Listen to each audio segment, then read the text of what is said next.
आपका स्वागत है हमारे चैनल हिंदी हॉरर डायरी पर। दोस्तों, आपको पता ही होगा कि एक सेल्समैन की जॉब हमेशा भागदौड़ वाली होती है। कभी अपने शहर तो कभी दूसरे शहर में उन्हें बस, कार या ट्रेन से ट्रैवल करना पड़ता है। पर कभी कभी इस भागदौड़ वाली जिंदगी में एक ऐसी अविश्वसनीय घटना घटती है जो उसे जिंदगी भर याद रहती है। ऐसे ही एक सेल्समैन ब्रजेश की कहानी है। वो एक हॉन्टेड रेलवे स्टेशन से कैसे बचता है, ये जानने के लिए वीडियो को अंत तक देखिए। हेलो, मेरा नाम ब्रजेश है। मैं वडोदरा का रहने वाला हूँ। सेल्स रिप्रेजेंटेटिव होने के कारण मुझे कई बार आउट ऑफ सिटी जाना पड़ता है। ज़्यादातर मेरी ट्रैवलिंग ट्रेन से ही होती है, क्योंकि ट्रेन की रिजर्वेशन कंपनी के एक्सपेंस से ही बुक करी होती है।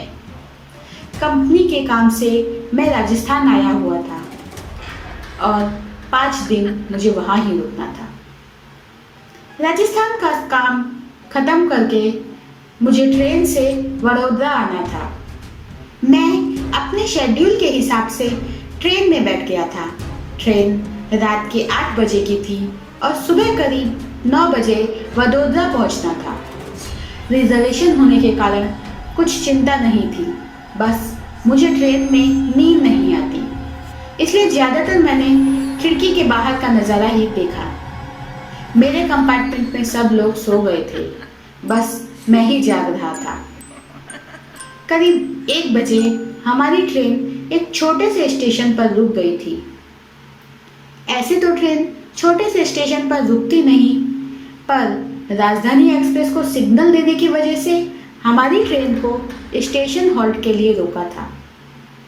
जैसा कि मैंने आपको बताया था कि ट्रेन में सब सो चुके थे और बस मैं ही जाग रहा था।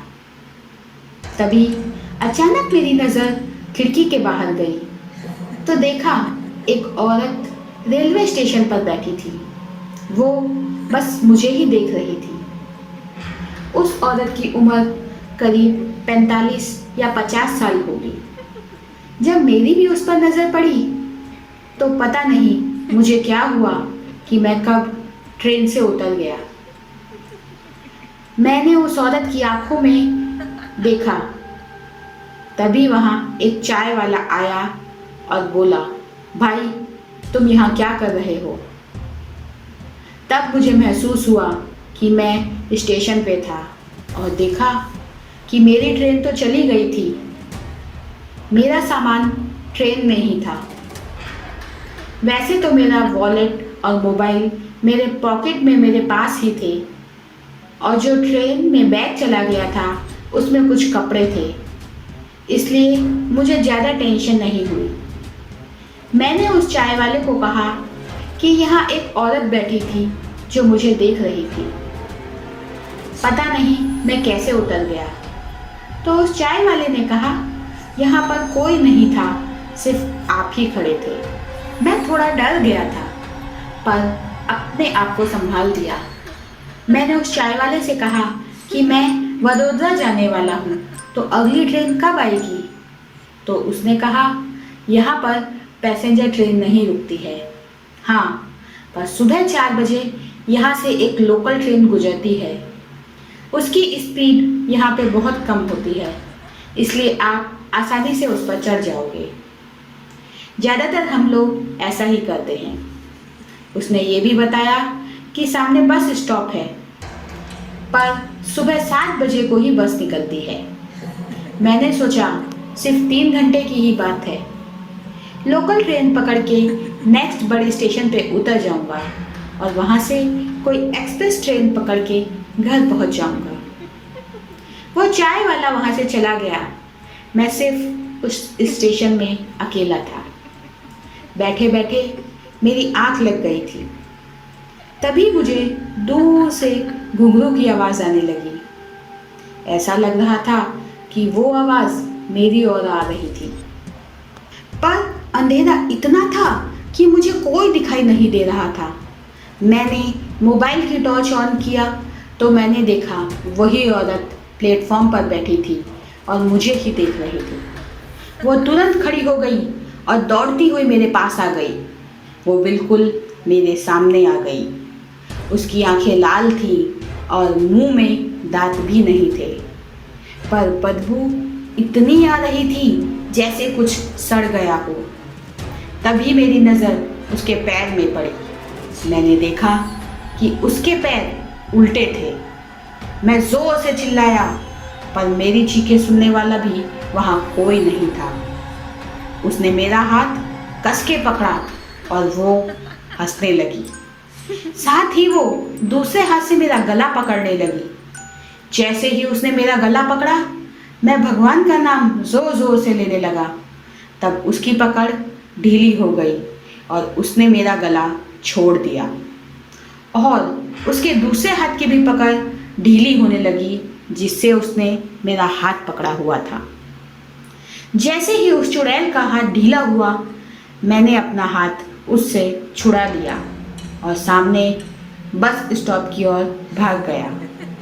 सच बोलूं, ये नज़ारा इतना भयानक था कि मेरी जगह कोई और होता तो हार्ट अटैक से ही मर जाता।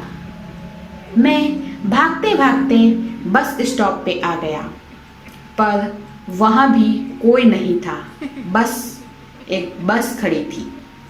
अच्छी बात यह थी कि बस का दरवाज़ा खुला था, इसलिए मैं बस में चला गया और राहत की सांस ली। करीब 3:30 बज गए थे। मुझे समझ नहीं आ रहा था कि 4 बजे वाली ट्रेन के लिए रेलवे स्टेशन जाऊं या फिर बस के लिए रुकूं। करीब 3:45 बजे मुझे स्टेशन में टॉर्च की लाइट दिखाई दी। मैं तुरंत वहां चला गया और मैंने देखा कि स्टेशन मास्टर हाथ में टॉर्च लेकर खड़ा था। मैंने उसको सब बात बताई तो उसने कहा कि ऐसा किस्सा यहाँ बहुत बार हो चुका है, इसलिए यहाँ रात को कोई रुकता नहीं है और कोई स्टेशन मास्टर यहाँ आना पसंद नहीं करता। बस उतने में मुझे ट्रेन की लाइट दिखाई दी। सच में वो ट्रेन की स्पीड बहुत कम थी, इसलिए मैं आसानी से चढ़ गया और मैंने भगवान का बहुत शुक्रिया किया। घर पहुंचते ही मैंने सब बातें अपने घर वालों को कही। मेरे बड़े भाई को भूतों में बहुत इंटरेस्ट था। उसने मुझे कहा, चलो हम उस जगह चलते हैं। मैंने मना किया तो मेरे भाई बोले कि तुम झूठ बोल रहे हो। मैंने समझाने की बहुत कोशिश की, पर वो नहीं मानी। अंत में मेरा भाई और उसके 2 दोस्त के साथ मैं उस जगह जाने का डिसाइड किया। वो जगह वडोदरा से 6 घंटे की दूरी पर थी, तो हम अपनी कार से गए थे। हम सुबह 10 बजे निकले और करीब 5 बजे उस रेलवे स्टेशन पहुंच गए। उस रेलवे स्टेशन को देख के मैं हैरान हो गया, क्योंकि वो खंडहर जैसा स्टेशन था, वैसा नहीं जैसा मैंने रात में देखा था। मेरे भाई ने मुझे पूछा, सच बता, यही स्टेशन था? मैंने कहा, हाँ, वो देखो सामने बस स्टॉप। हम लोग उस बस स्टॉप पे गए, वहाँ के कर्मचारी से बात की तो हमें पता चला कि ये रेलवे स्टेशन बंद हुए 15 साल हो गए हैं। मैंने उनको सब बात बताई जो मेरे साथ घटी थी। तब उन्होंने बताया कि कई साल पहले यहाँ पर एक औरत और उसका पति जो चाय वाला था और एक स्टेशन मास्टर का मर्डर हुआ था। तब से कई लोगों ने उनकी आत्मा को देखने का दावा किया है। वो खंडहर रेलवे स्टेशन आज भी है और उसे भूतिया रेलवे स्टेशन कहा जाता है। तो दोस्तों, आपको ये कहानी कैसी लगी? अगर आपको ये कहानी अच्छी लगे तो लाइक करें, कमेंट करें, हमारे चैनल को सब्सक्राइब करें और दोस्तों के साथ शेयर करें। और हाँ, अपने एक्सपीरियंस, अपनी कहानी हमें hindihorrordiary@gmail.com पर मेल कीजिए। मैं अब आपसे इजाज़त लेती हूँ। अगले हफ्ते फिर हाजिर होंगी एक नई कहानी के साथ।